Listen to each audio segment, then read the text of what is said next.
O Egito é muitas vezes tomado como uma espécie de referência, um padrão pelo qual Israel é julgado. Em Levítico, um corpus legislativo, lemos: Não procedereis como se faz na terra do Egito, onde habitastes, no capítulo 18, versículo 3, o que está longe de ser a única ocorrência. Mas aqui apresenta um quadro normativo, com algo que visa justificar e apoiar uma determinada visão. Mas este papel no Egito, no seu sentido moralizante, é ainda mais significativo nos escritos dos profetas, que constituem a grande maioria das ocorrências relativas ao Egito fora do Pentateuco. Teremos a oportunidade de voltar a isso mais tarde, mas aqui vemos uma relação ambivalente, pois para Israel se trata de não repetir os erros dos egípcios, ao mesmo tempo que é preciso lembrar do período em que ali foram escravos. Este axioma está também subjacente a toda a legislação relativa à justiça social, ao tratamento dos mais pobres, dos escravos e dos imigrantes, segundo a fórmula: pois fostes estrangeiros na terra do Egito, conforme está escrito em Levítico, capítulo 19, versículo 34. A justiça responde à injustiça.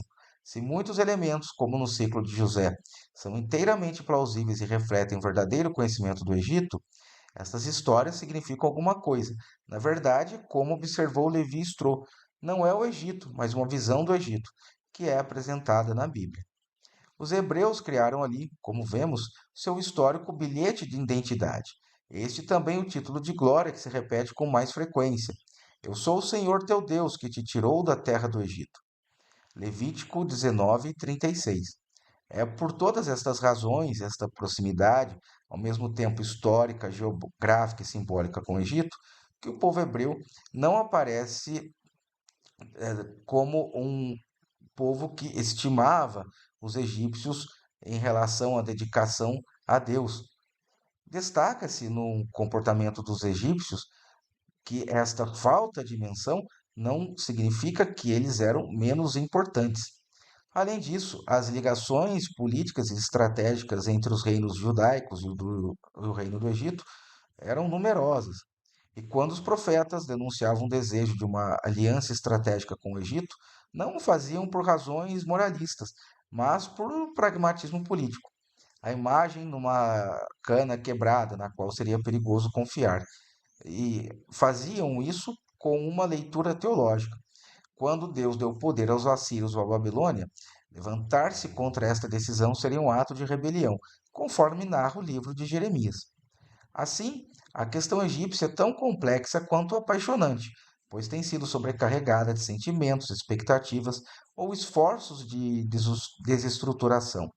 O egiptólogo Ian Asman, numa feliz tentativa de traçar a história da genealogia egípcia, de Moisés até Freud, também apresentou a hipótese de uma construção da distinção mosaica em relação a isso, e especialmente contra aquela da religião fundada por Akhenaton, que discutiremos mais tarde. Independentemente disso, o Egito representou uma espécie de espelho de teste para os hebreus e o seu comportamento, ligando inseparavelmente e de alguma forma até paradoxal a terra do Nilo à do Jordão. As campanhas egípcias foram relativamente numerosas, quer o seu objetivo fosse as localidades fortificadas de Canaã, que atravessavam o país para chegar ao norte, em direção ao Líbano, ou ao nordeste, em direção à Síria, ou até mesmo à Mesopotâmia. Em todos os casos, tratava-se de reforçar a posição do Egito na região, mas essas intervenções foram consideradas pela relativa estabilidade interna e pela legitimidade do faraó.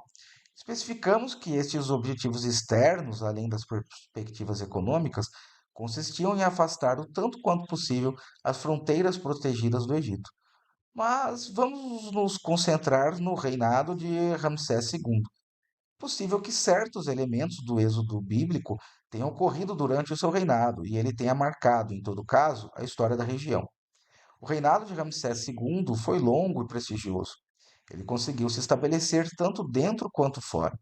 Mesmo que a sombra de José ou Moisés paire para sempre sobre o seu destino póstumo, ele foi, entretanto, um soberano central, não só da 19ª dinastia, mas da história do Egito.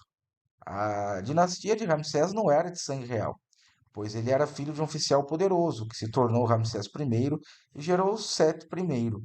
Após as reformas ousadas, mas mal sucedidas no Egito, de Akenaton IV, ocorreu um regresso gradual ao sacerdócio de Tebas.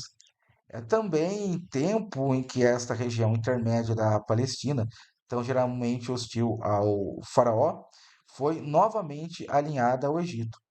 É preciso dizer